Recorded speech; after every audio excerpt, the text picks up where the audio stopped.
What is up, you guys? Welcome back to Mobbing with Macie. So last week's episode I filmed in my living room and the flowers ended up dying.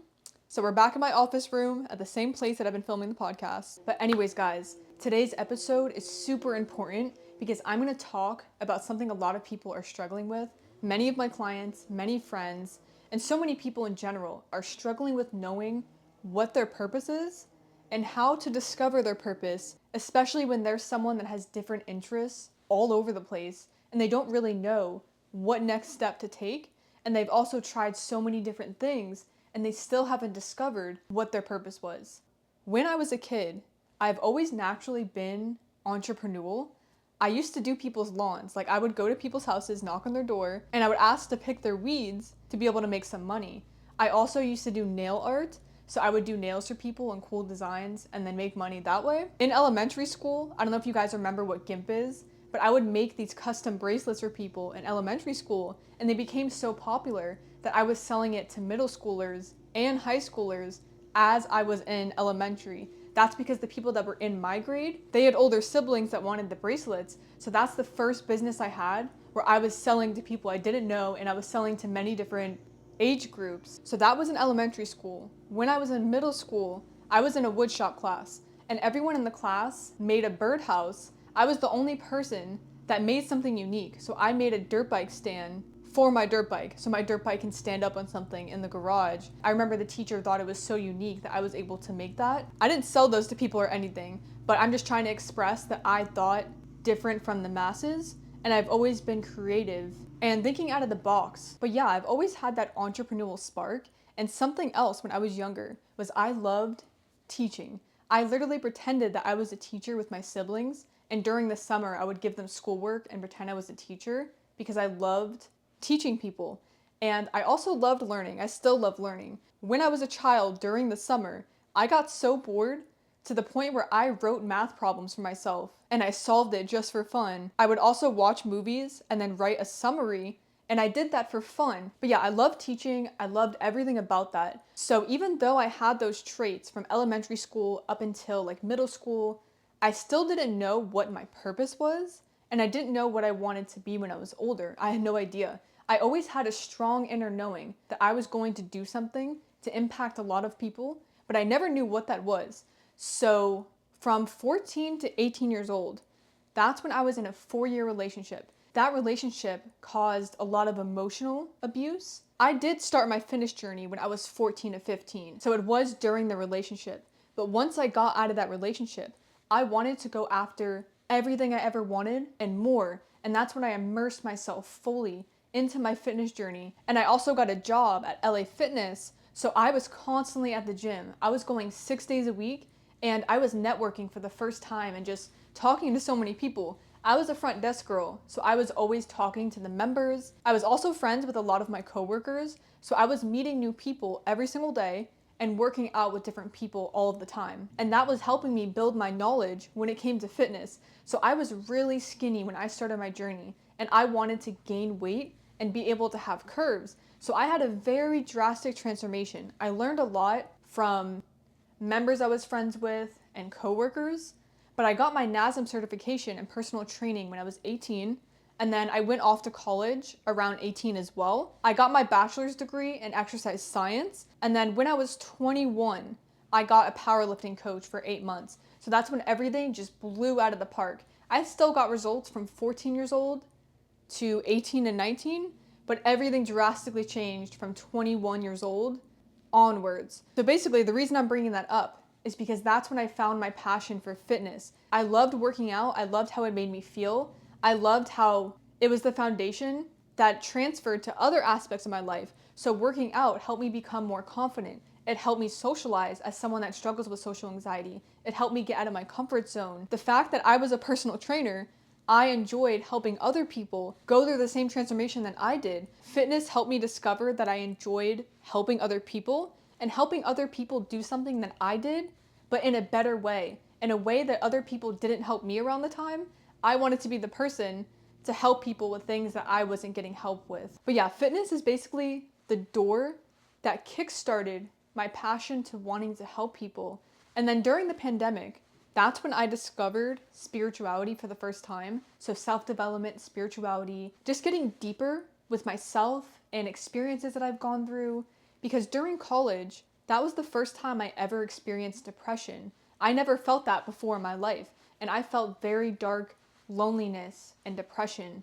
I was very broke around the time. My mindset was all over the place. I was all over the place. I don't even recognize the person that I was in college. And I feel bad for anyone that even knew me around that time because I'm a completely different person now than I was back then. That experience in college shaped my character into the person that I am today. And now I'm able to help so many people because I know how it feels to go through the things that I went through. I also forgot to mention, I've had many different eras in my life. I used to be very country when I was in like middle school. I was trying to find my identity. So I wasn't like super redneck, but I was around country people. I was doing the activities that country people do. But I've had so many different phases. Like I've been emo before that. I have been country.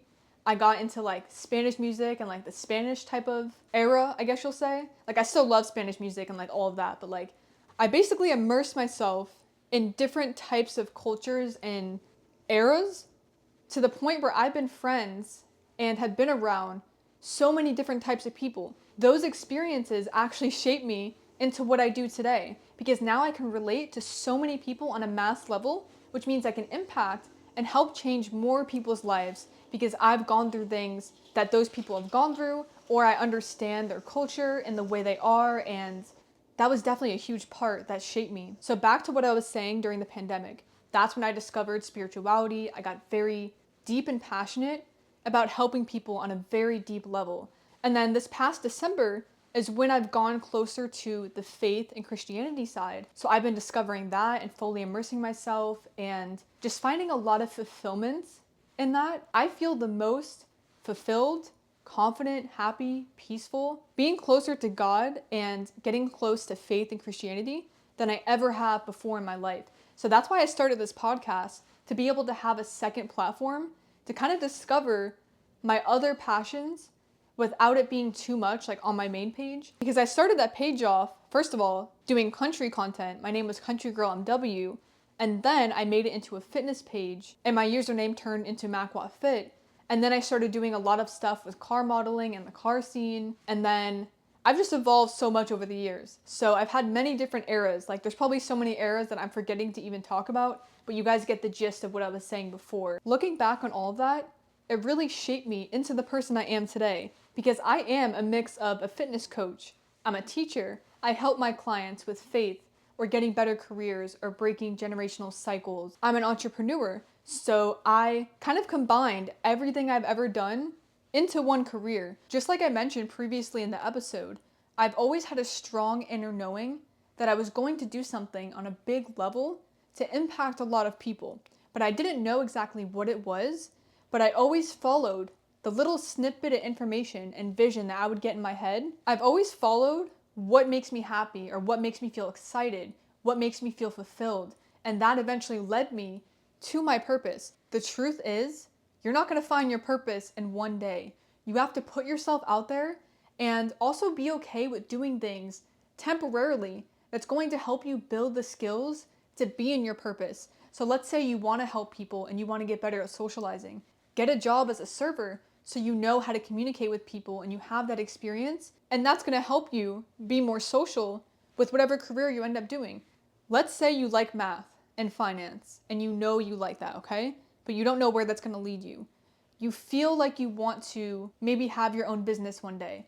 So what you want to do is get a job related to that field, and let's say you became a manager. You would learn so many things in that field that's going to translate into your real purpose on what you end up doing. Sometimes we are at jobs that we don't like and we can't stand, but we were put there to learn certain skills to help us with what our purpose ends up being. Now, I'm not saying every job is a job you don't like. I just know a lot of you guys don't like what you're doing for a living.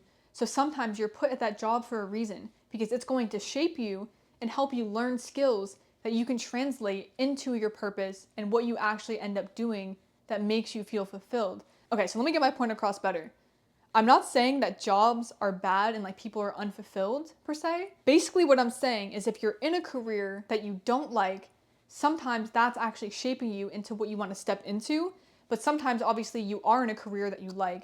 So I'm not saying every job is bad and you're not going to be like fulfilled or happy there. I'm basically saying if you're not fulfilled with your current job, on the bright side, you're still learning skills to help you with what you're going to end up doing. Sometimes those seasons are only temporary for you to end up being where you want to be. I did not like my boss for quite a few different jobs. I was actually miserable as a server, but doing those temporary things eventually leads you to where you want to go. My advice for you is follow what lights you up and what makes you feel happy and what you've observed about yourself that you're good at. You're not going to know exactly what your purpose is, but if you follow those small little snippets, it's kind of like a car headlight at night. You can see the small amount directly in front of you, but you can't see the full entire road. So if you follow the snippets and crumbs that you're getting of what you feel intuitively that you should be doing, it's eventually going to lead you to where you want to be.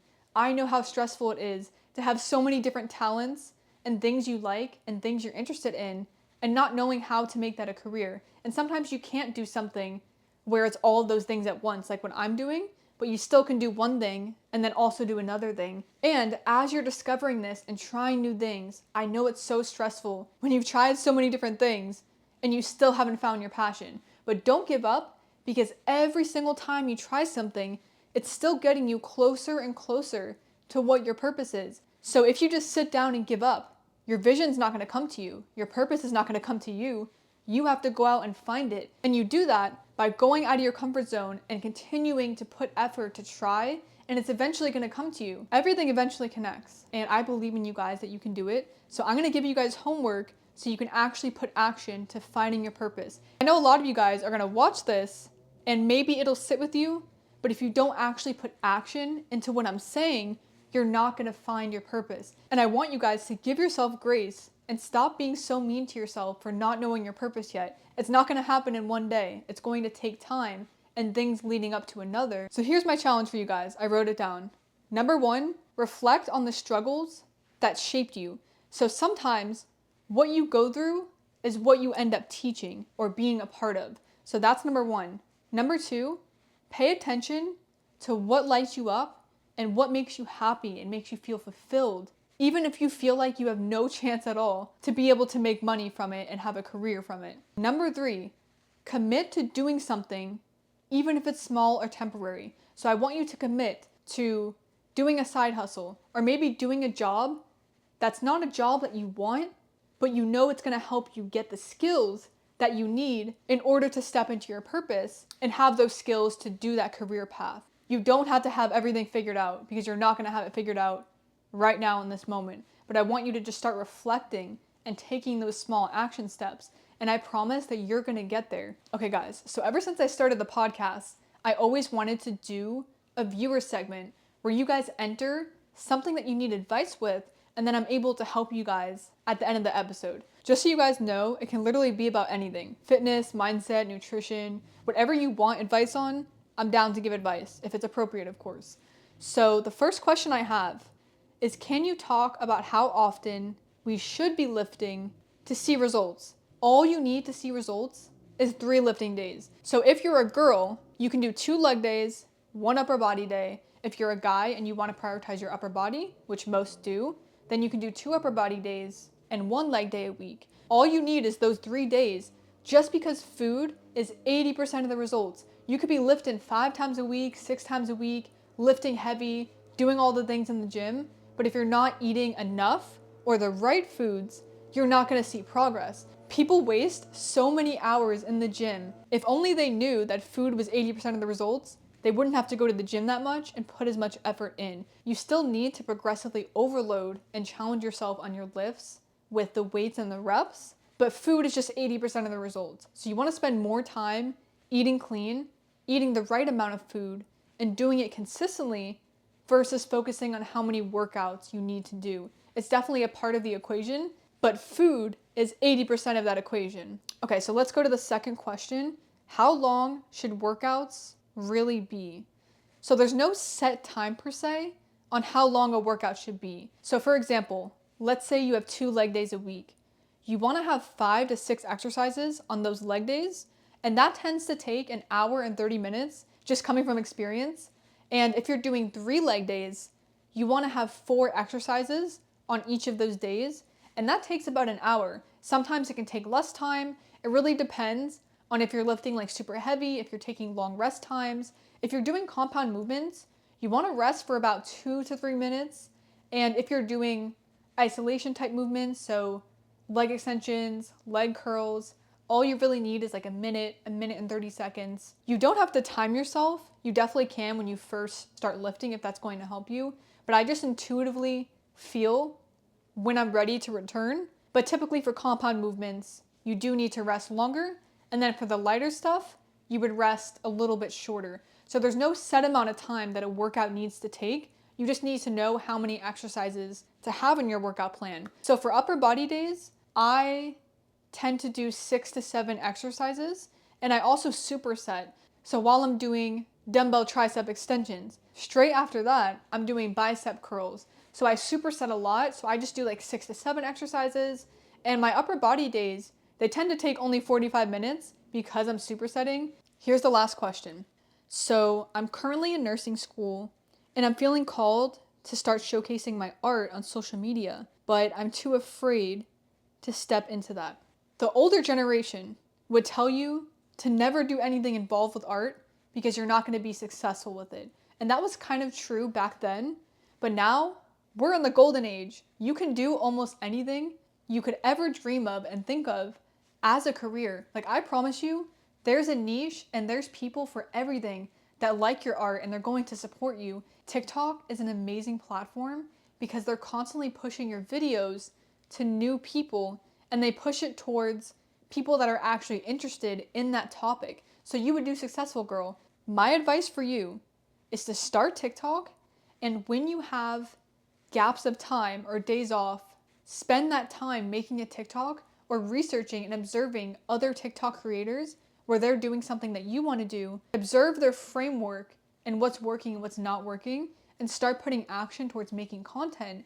And as you keep doing that, you're going to learn more and more how to edit better, the style of videos you want to make. When you really want something in life, you'll find the extra time to learn the skill and to start putting action towards it, and you never know what that can lead you to. I've heard so many testimonies and stories of people that were nurses and now they're entrepreneurs in many different fields. So I know that you're more than capable to be able to do this, but you have to be determined to spend your free time researching and then putting action in. This is what I did when I was a server and when I worked at DoorDash. I spent all of my free time posting on social media, learning how to make videos, finding my purpose, and doing that on the side.